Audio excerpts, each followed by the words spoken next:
Hakatindo, Himpunan Keluarga Tahajud Indonesia.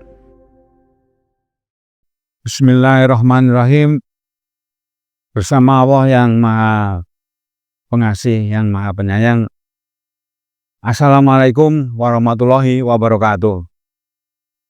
Saudara-saudara, wahai saudaraku, dimanapun saudara berada, alhamdulillah kita pada hari ini bisa bertemu kembali untuk melanjutkan kajian ilmu tentang sholat tahajud. Sebagaimana kita ketahui, ilmu tentang sholat tahajud ini banyak sekali. Masih banyak yang harus kita ketahui, masih banyak yang harus kita pelajari. Nah, pada kesempatan hari ini, tema kita adalah pelaku sholat tahajud tidak akan bangkrut hidupnya. Pasti. Nah, kemudian sebagaimana biasa,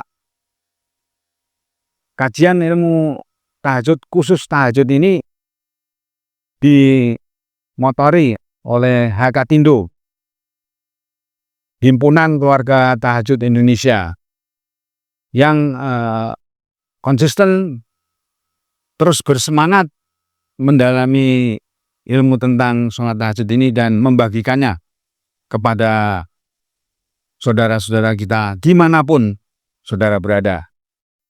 Baiklah, kita akan pelajari satu persatu tema kita pada hari ini. Tadi kita sudah pembukaan,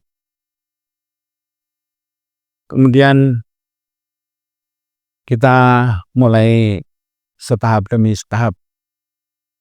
Alhamdulillah, pada hari ini kita dapat berjumpa kembali ya dalam kajian ilmu sholat tahajud. Sebagaimana selama ini kita ketahui, acara ini diselenggarakan oleh Hakatindo, Himpunan Keluarga Tahajud Indonesia. Alhamdulillah sampai hari ini kita sudah menyampaikan 73 video di dalam YouTube ya, melalui channel YouTube, di channel Motivator Tahajud. Jadi kita itu memotivasi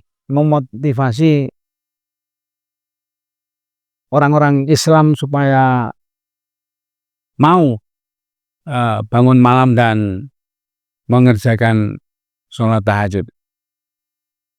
Jadi Hakatindo itu bertekad kuat ya untuk menjadi motivator tahajud yang terbaik. Alhamdulillah, kalau kita perhatikan di media-media sosial, semakin banyak yang menyajikan kajian-kajian tahajud juga. Nah, Hakatindo menyambut dengan gembira semakin banyak yang berdakwah tentang sholat tahajud ini melalui jalur media sosial yang semakin banyak di dunia maya ini. Jadi diduga itu masih banyak orang Islam yang belum termotivasi untuk mempunyai kebiasaan bangun malam dan mengerjakan sholat tahajud yang lama di setiap waktu malam hari. Diduga. Kenapa? Karena kita kalau ketemu sesama muslim sering bertanya ya, kalau sudah begitu dekat tuh bertanya, apakah Bapak di setiap waktu malam hari mengerjakan sholat tahajud? Masih banyak yang menjawab, belum katanya. Pernah tahajud pernah, ya, cuma belum bisa rutin setiap waktu malam hari. Padahal di dalam Al-Quran Allah sendiri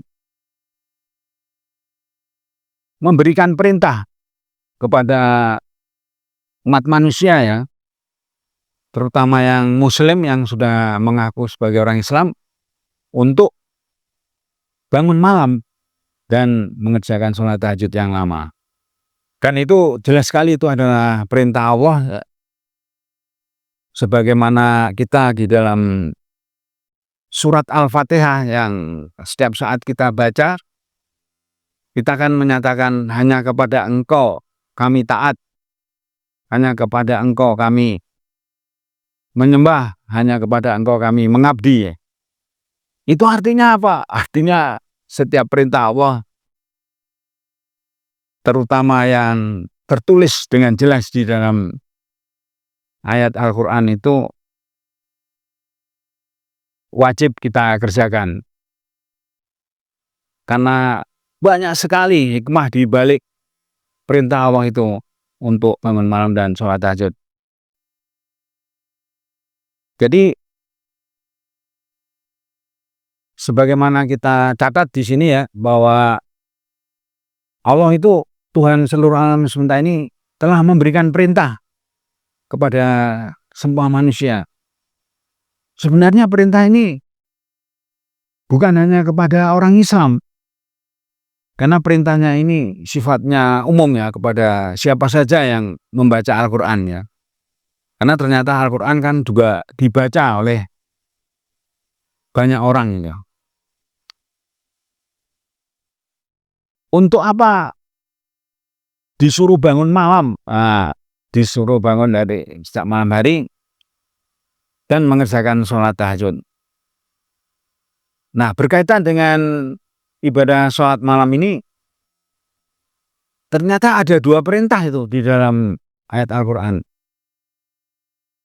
Yaitu perintah pertama, disuruh bangun. Disuruh bangun di waktu malam hari. Nah, ternyata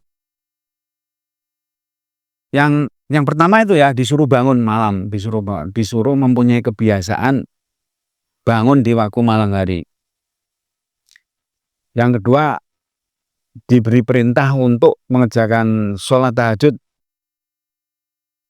di setiap waktu malam hari dimanapun saudara berada. Tidak hanya perintah sholat tahajud ini tidak hanya ketika kita ada di rumah, tapi ketika kita misalnya dalam perjalanan gitu, sedang ada tugas di luar kota, di hotel gitu, itu tetap bangun malam dan sholat tahajud. Jadi meskipun kita sedang dalam perjalanan naik kereta api, naik bus atau naik pesawat, ketika waktu malam hari kita usahakan, kita harus berjuang untuk bisa mengerjakan perintah Allah tersebut. Nah, ternyata apa? Ternyata dalam makna yang jauh lebih luas lagi, bukan dalam makna yang sempit ya, bukan dalam makna yang sempit itu, perintah bangun malam itu tidak hanya bangun dari tidur secara fisik, bukan bangun dari tidur secara jasmani, ya, tetapi juga tidur secara rohani, maksudnya tidur secara jiwanya itu tidur gitu.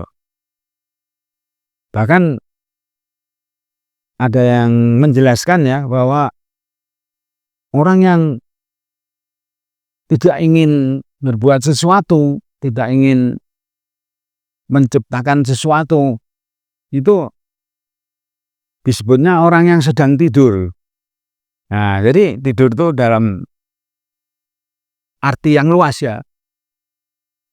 Dulu ada seorang menteri itu, karena tidak pernah diekspos apa yang dikerjakannya,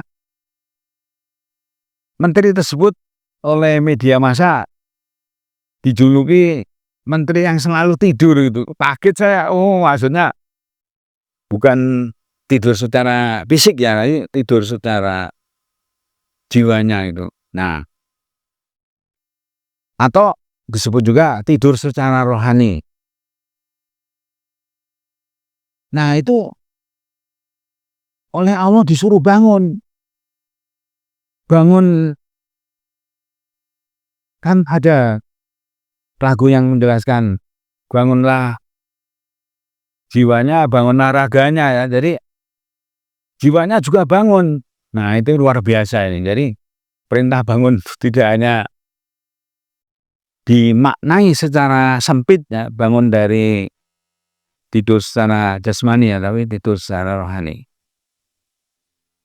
Banyak contoh yang menjelaskan bahwa manusia itu sebagian besar itu kebanyakan tidur, tidur di waktu malam hari. Jadi kalau tidur di waktu malam hari itu kan tidur segala-galanya ya, jasmaninya tidur, rohaninya juga tidur ya kan. Karena orang-orang yang berpikir, orang-orang yang selalu waspada itu orang yang bangun, orang yang menghidup-hidupkan dirinya gitu. Nah, itulah. Jadi yang harus bangun itu tidak hanya bangun dari tidur secara fisik ya. Mengapa? Karena waktu di malam hari itu waktu yang sangat-sangat berharga sekali. Nah, jika kita bangun di waktu malam, kemudian kita berpikir, kita merenung, itu berarti jiwa kita bangun, tidak hanya badan kita yang bangun secara jasmani itu. Banyak penemuan hebat ya, banyak hasil-hasil pemikiran yang hebat itu terpikirkan justru di waktu malam hari. Ya kan, karena waktu di malam hari itu adalah waktu yang sangat-sangat tepat untuk membangunkan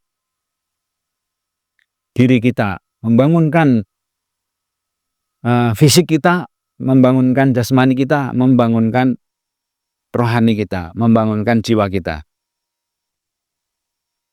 Nah, kemudian sekali lagi, bangun dari tidur secara rohani itu justru jauh lebih penting lagi, jauh sangat berharga sekali. Karena di waktu malam hari itu suasana hening, suasana tenang ya kan. Disitulah kita siap menerima ilham-ilham dari Allah yang Maha Kuasa. Banyak hal yang tidak terpikirkan, tiba-tiba terpikirkan di waktu malam hari. Nah, itu luar biasa itu. Jadi silahkan saudara-saudaraku dibaca ya ayat-ayat Al-Quran tentang sholat tahajud itu, di mana Allah itu ternyata mendorong, memotivasi ya, bahasanya memotivasi manusia supaya bangun. Jadi setelah bangun terutama harus mengerjakan sholat tahajud gitu, kalau kita sebagai orang Islam ya. Nah, kemudian ternyata kalau malam-malam terus tidur nggak bangun-bangun sampai pagi hari, wah ternyata itu sangat berbahaya bagi kesehatan jasmani kita, sangat berbahaya sekali bagi kesehatan jiwa kita, rohani kita. Dalam kenyataan sehari-hari banyak orang secara jasmani sehat, tetapi secara jiwanya tidak sehat, sakit. Ada yang bahasa orang sekarang itu stres ya. Apalagi cemas ya. Banyak orang yang di siang hari itu malamnya nggak tahajud ya, malamnya nggak bangun tuh cemas menghadapi kehidupan ini. Banyak yang dicemaskan, banyak yang dikhawatirkan gitu. Ya namanya manusia hidup di dunia itu ternyata rupa-rupa ya yang dicemaskan itu. Yang manusia itu tidak bisa mengatasi masalah itu gitu. Jadi manusia itu memang harus mengakui di satu sisi sebagai makhluk yang lemah. Banyak hal yang tidak bisa diselesaikan oleh manusia sendiri. Menghadapi masalah ini, menghadapi masalah itu, menghadapi masalah ini, menghadapi masalah itu ya. Nah, jadi terlalu lama tidur di waktu malam hari itu ternyata sangat berbahaya sekali bagi kesehatan jasmani kita. Jadi ketahuilah saudara-saudaraku, di setiap waktu malam hari itu ketika orang sedang lelap-lelapnya tidur kan, sedang lelap-lelapnya tidur itu justru pada saat itulah penyakit-penyakit yang berbahaya itu sedang tumbuh tanpa kita sadari di dalam tubuh kita. Nah, manusia itu tidak ada yang sanggup mengatasi penyakit-penyakit yang sedang tumbuh di dalam tubuhnya itu. Hanya Allah yang memberikan solusi. Bangunlah kamu, kata Allah.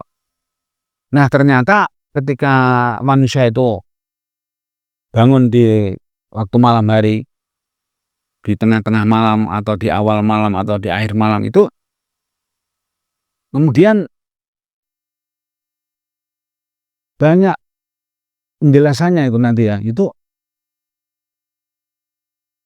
penyakit-penyakit yang mau tumbuh itu kemudian mati. Itu luar biasa. Jadi orang yang malam-malamnya sudah tahajud itu berarti sudah membunuh penyakit-penyakit yang akan tumbuh, akan berkembang, akan menaklukkan tubuh jasmani kita. Pernah ada kejadian seorang fulan itu ya, seorang profesor itu ya, tidak pernah sholat tahajud, dia merasa sehat. Tiba-tiba nggak pernah periksa ke dokter kan, tiba-tiba sudah makan enak-enak, kok badannya tetap lemes. Ya itu baru sadar, wah ini ada masalah nih saya nih. Periksa ke dokter ternyata seluruh tubuhnya sudah dipenuhi kanker. Kata dokter yang memeriksanya, ini sudah stadium tertinggi Pak Prof katanya. Nah, kita tidak sanggup berantasnya katanya. Ya ampun. Secara medis itu dokter yang dipercaya oleh bapak kita tadi itu menyatakan tidak sanggup. Nah, akhirnya beliau itu pergi ke luar negeri, berobat ke Amerika, ke Jerman. Tapi ternyata secanggih alat yang dimiliki oleh negara-negara maju itu ternyata juga tidak bisa membunuh kanker-kanker yang sudah menjalar di seluruh tubuhnya. Akhirnya pulang ke Indonesia, menghabiskan uang puluhan miliar. Akhirnya beliau tidak bisa apa-apa lagi, lumpuh. Nah, tinggal menunggu dijemput saja. Ya karena udah nggak usah apa-apa, harapannya cuma satu kan, cepat-cepat dijemput oleh malaikat ini. Nah ternyata nggak berapa lama beliau tidak kuat lagi menghadapi serangan yang sangat ganas dari kanker-kanker di dalam seluruh tubuhnya. Hanya beliau wafat. Innalillahi wa inna ilaihi raji'un. Nah, itu salah satu kejadiannya. Nah, itulah sebabnya Allah tuh menyuruh manusia untuk bangun malam. Bangunlah kamu, kata Allah. Nah, ternyata resep bangun malam ini ternyata hanya ada di Islam. Saya pernah mempelajari banyak bacaan itu,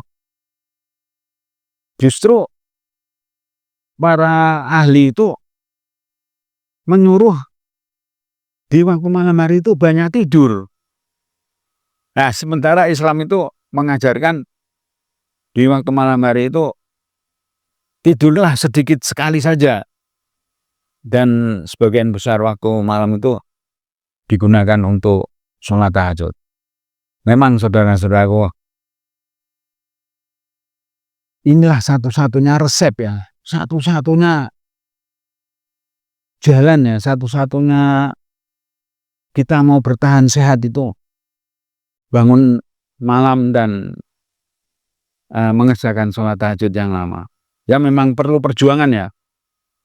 Memang sangat berat mengerjakan amalan tersebut. Tetapi lebih berat lagi kalau kita tidak mengerjakannya.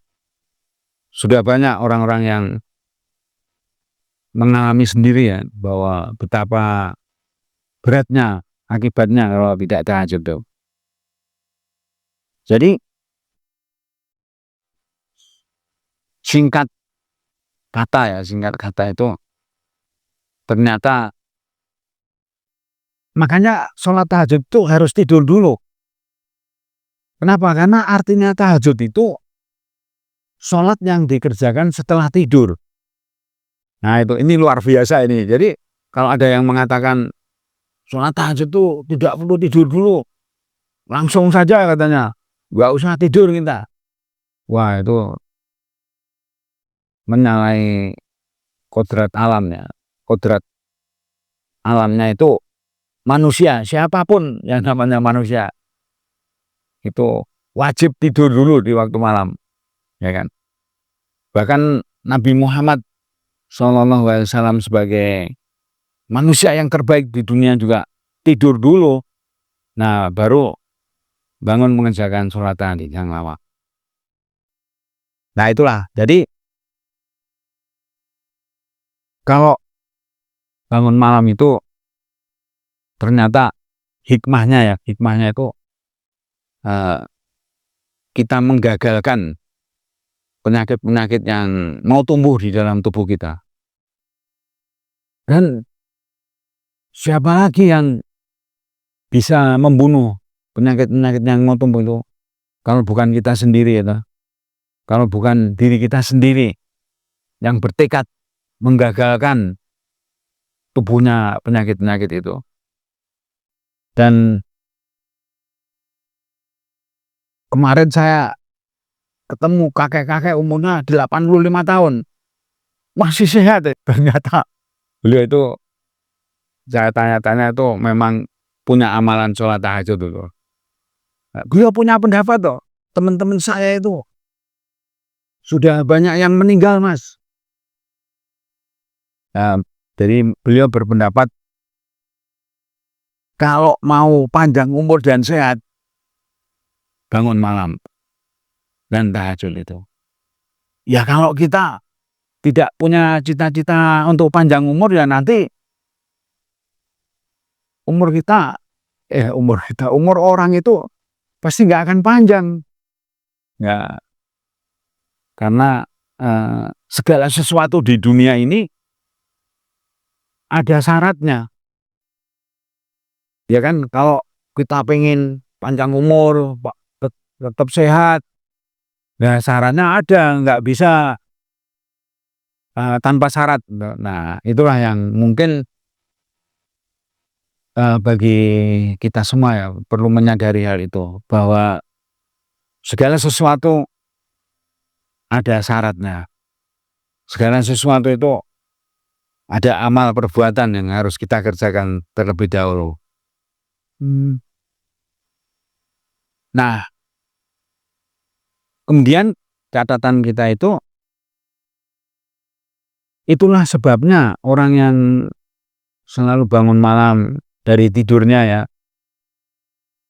kemudian bergegas mengerjakan sholat tahajud yang lama di setiap waktu malam hari, pasti akan selalu sehat dan sehat selalu selama hidup di dunia ini. Bahkan kenalan kami itu seorang dokter yang mempunyai rumah sakit, mempunyai pendapat yang luar biasa menurut saya itu. Kata beliau, seandainya semua orang Islam malam-malam bangun dan tahajud, rumah sakit saya sepi katanya, nggak ada yang sakit katanya. Jadi kalau begitu dok, semakin banyak yang nggak tahajud, wah semakin laris nih rumah sakitnya itu, banyak yang dikirim ke sana. Kebetulan kami tinggal di dekat rumah sakit jantung yang sangat bagus itu. Nah ternyata rumah sakit jantung itu laris itu, tiap hari ada saja yang dioperasi itu. Ternyata setelah ditanya-tanya ya itu, memang malamnya nggak pernah tahajud itu. Jadi sama Allah dalam bahasa agama ya, dalam bahasa agama itu oleh Allah tuh orang tersebut dikirim ke rumah sakit jantung itu kan. Ada yang dipasang ring 1, ada yang 2, ada yang 3, ada yang 4 gitu.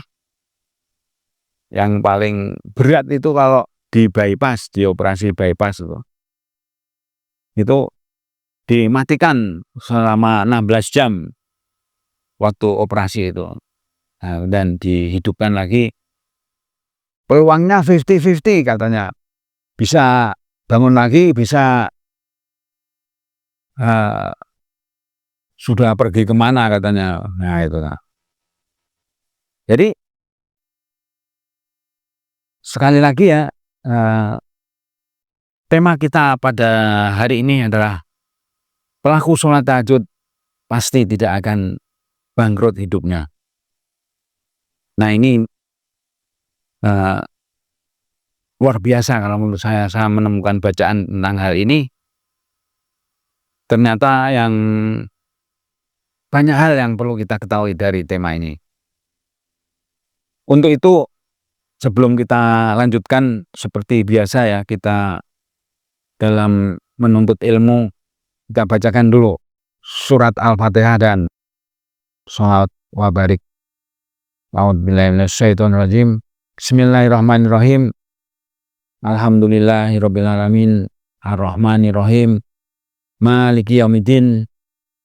Iyyaka na'budu wa iyyaka nasta'in. Ihdinas siratal mustaqim. Siratal ladzina an'amta 'alaihim ghairil maghdubi 'alaihim waladdallin. Amin. Kemudian kita bacakan sholawatnya 5 kali aja. Allahumma sholli wa sallim wa barik ala sayyidina Muhammad. Allahumma sholli wa sallim wa barik ala sayyidina Muhammad.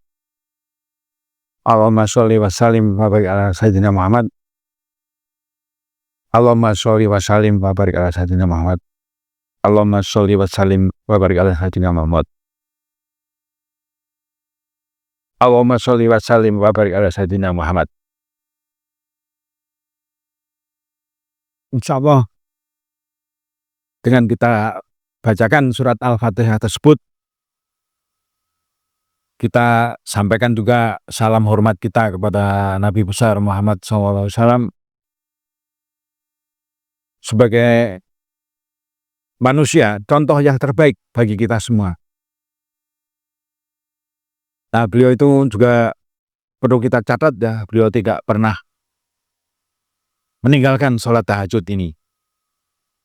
Bahkan sholat tahajud itu merupakan amal ibadah utama Nabi Muhammad SAW. Merupakan amal ibadah atau orang sekarang menyebutnya sunnah yang terbaik dari Nabi Muhammad. Nah, itulah sebabnya Nabi Muhammad itu selama hidup tidak pernah sakit, tidak, selalu sehat dan sehat selalu. Jadi kita akhirnya menemukan suatu hal yang luar biasa.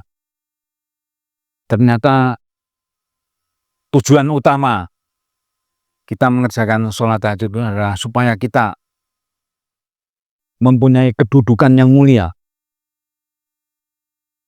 sewaktu hidup di dunia ini. Apa artinya pernyataan Al-Quran tersebut? Artinya jika kita sebagai orang Islam ya tidak mau mengerjakan sholat tahajud itu, maka kita tidak akan mencapai kedudukan yang mulia itu. Malah sebaliknya ya, yaitu akan menemukan kedudukan yang hina di dunia ini. Jangan sampai kita mengalami kejadian itu. Makanya di dalam Al-Quran itu disebutkan, kamu pasti akan diberikan makom mahmudah, kata Allah. Kalau sudah berjuang bangun di waktu malam hari dan mengerjakan sholat tahajud itu. Nah, kemudian orang-orang yang tidak mau mengerjakan sholat tahajud yang lama di setiap waktu malam hari, pasti di kemudian hari suatu saat nanti ya akan dijadikan sebagai orang yang bangkrut oleh Allah. Mengapa? Ternyata ya, saudara-saudaraku semuanya, ternyata kita kan tadi sudah berjanji di dalam surat Al-Fatihah ya, bahwa kita akan taat kepada Allah, kita akan mengabdi kepada Allah. Artinya apa? Artinya semua perintah Allah yang ada di dalam Al-Quran itu kita kerjakan. Semua larangan yang jelas-jelas disebutkan oleh Allah itu wajib kita tinggalkan. Apa yang dilarang oleh Allah kita tinggalkan. Nah, kita akan mendapat hadiah dari Allah nanti. Akan diberi banyak kenikmatan hidup kalau kita meninggalkan hal-hal yang dilarang oleh Allah. Misalnya contoh ya, dalam Al-Quran kita dilarang menipu orang lain. Nah, ada kejadian, ada orang menipu banyak orang sampai puluhan miliar. Ujung-ujungnya apa? Ujung-ujungnya melarikan diri. Dicari nggak ada, ya, ditungguin di rumahnya nggak datang-datang.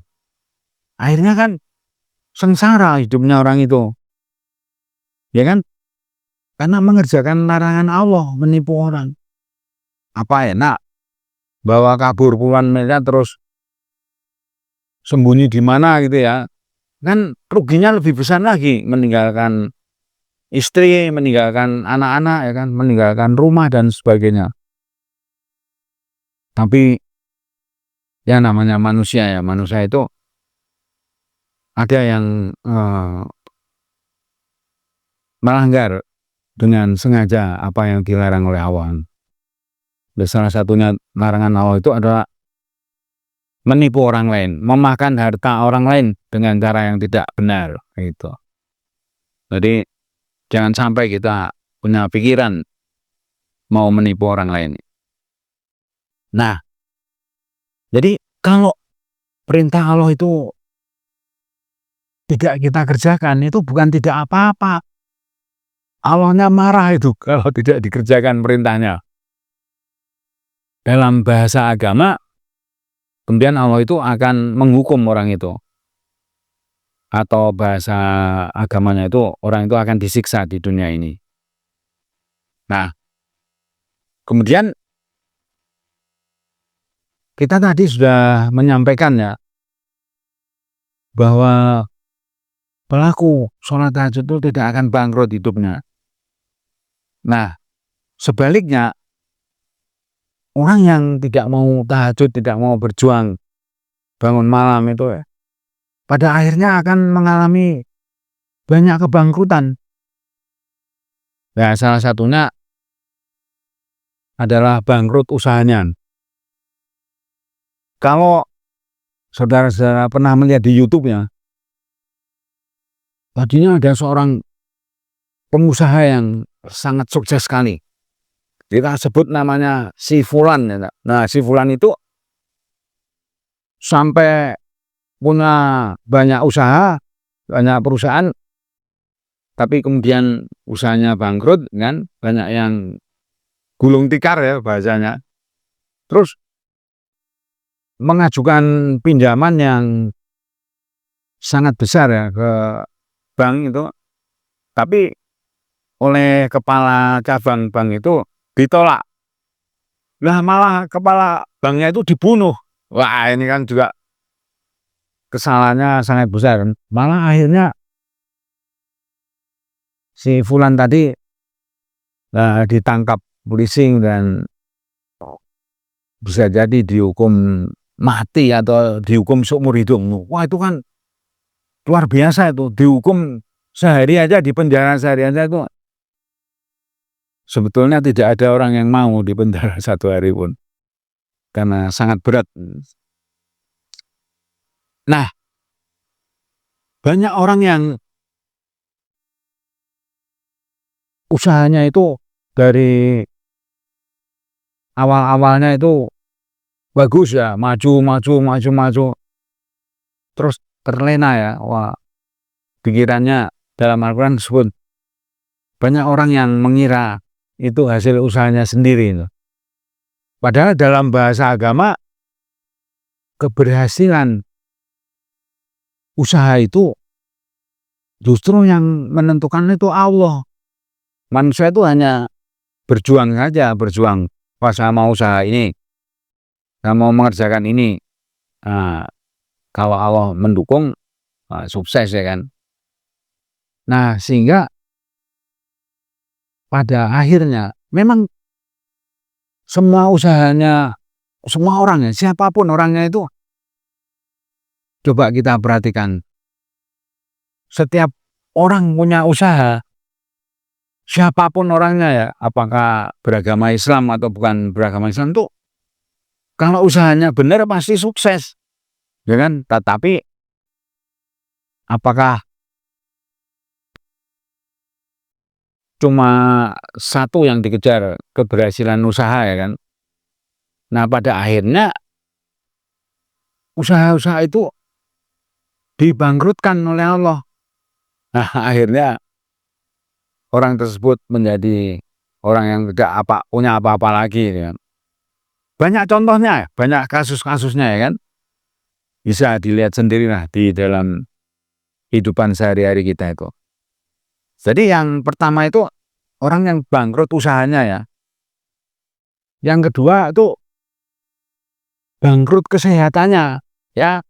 Ada orang, wah, waktu mudanya sampai sangat senior itu sehat terus menerus, tiba-tiba kena sakit tertentu ya yang tidak pernah diduga-duga. Akhirnya orang tersebut terkapar di rumah sakit, nggak bisa apa-apa lagi. Nah, itulah contoh orang yang bangkrut kesehatannya.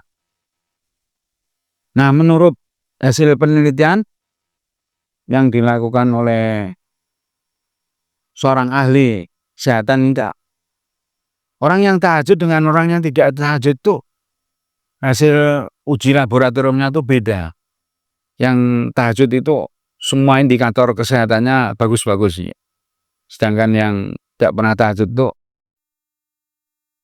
sebagian besar indikator kesehatannya itu buruk-buruk. Nah, itu untuk menunjukkan ada bedanya tahajud dengan tidak tahajud. Jadi bangkrut kesehatannya itu tiba-tiba kena penyakit yang sangat ganas, yang sangat berbahaya. Nah, sehingga hidupnya berakhir dengan tidak dalam keadaan menyenangkan gitu kan. Kalau bahasa itu bahasa sehari-harinya tidak happy ending ya, jadi tidak berakhir dengan kebahagiaan. Nah, yang berikutnya itu bangkrut nama baiknya. Ya, kalau orang malam-malam tahajud terus itu dilindungi oleh Allah, dijaga oleh Allah. Dilindungi, dijaga keselamatannya. Kemudian hidupnya dipimpin. Tidak mungkin orang yang malam-malam bangun dan malam-malam sholat tahajud yang lama itu tiba-tiba melakukan perbuatan yang tercela, melakukan perbuatan yang terkutuk lah, ya, perbuatan yang menghinakan gitu. Nah, tidak ada itu. Silakan diteliti, silakan ditanya ya orang-orang yang perjalanan hidupnya itu akhirnya kok malah terjerumus ya ke dalam dunia hitam lah bahasa mudanya itu. Ya itu akhirnya kan nama baiknya hancur total kan. Wah, semua orang menghujat dengan apalagi zaman sekarang ya.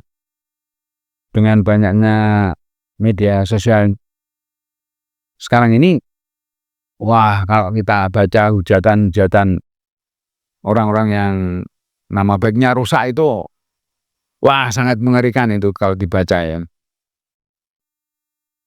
Kemudian bangkrut karirnya. Nah itu banyak contoh lah di dalam kehidupan nyata. Karirnya sudah tinggi sekali ya, tiba-tiba melakukan perbuatan yang melanggar hukum itu. Nah akhirnya dihukum puluhan tahun kan, berarti karirnya hancur kan. Udah dirintis dari awal pelan-pelan dengan konsisten ya, dengan istiqomah ya bahasanya itu ya, bangkrut. Jadi nah ini yang bisa kita sampaikan. Yang terakhir itu bangkrut kemampuan berpikirnya. Saya pernah berpikir ya, kita pernah berpikir, itu dulu orang itu ya waktu mudanya itu pengarang lagu top itu ya kan, lagunya aja satu lagu dibayar 1 miliar. Banyak orang pengen beli lagu ciptaannya gitu kan. Ternyata di masa tuanya itu tidak bisa mengarang lagu lagi. Ada beberapa contoh itu ya kan, yang saya ketahui. Nah terus ketika ditanya para penggemarnya, kenapa sekarang tidak mengarang lagu lagi yang bagus-bagus itu? Wah, saya udah nggak bisa ngarang lagu lagi katanya. Udah nggak ada ide-ide lagi katanya. Nah itulah dalam bahasa agama disebut bangkrut kemampuan berpikirnya. Orangnya masih hidup tapi mau ngarang lagu tuh nggak keluar kata-kata yang bisa dirangkai-rangkai gitu. Padahal waktu mudanya itu banyak orang ingin membeli lagu ciptaannya itu, mau dinyanyikan itu. Jadi bapak-bapak, ibu-ibu, saudara-saudara kami yang kami cintai, kami hormati itu, marilah kita mengantisipasi ya. Jangan sampai hidup kita itu bangkrut di kemudian hari. Banyak orang tua ya yang saya ketahui itu ya. Banyak orang tua yang anaknya 15 ya kan. Kan harapannya nanti waktu di masa tuanya diurus oleh anak-anaknya ya. Ternyata satu pun anaknya tidak ada yang mau mengurus orang tua itu, kakek itu.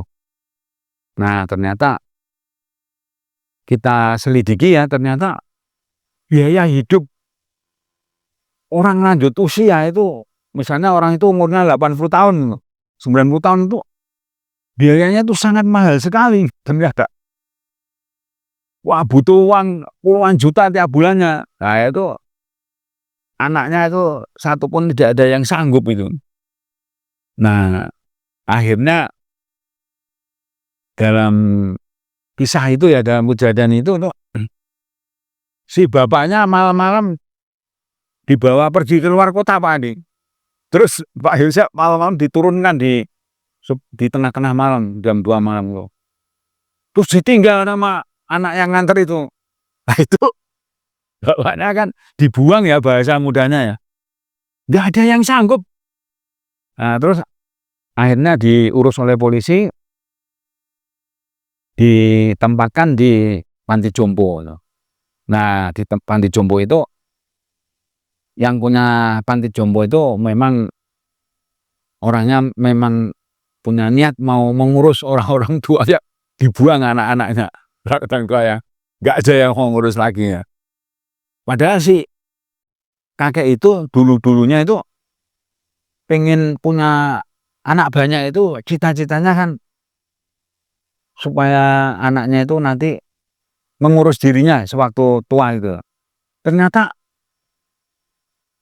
pemikiran seperti itu ternyata keliru, salah besar ternyata.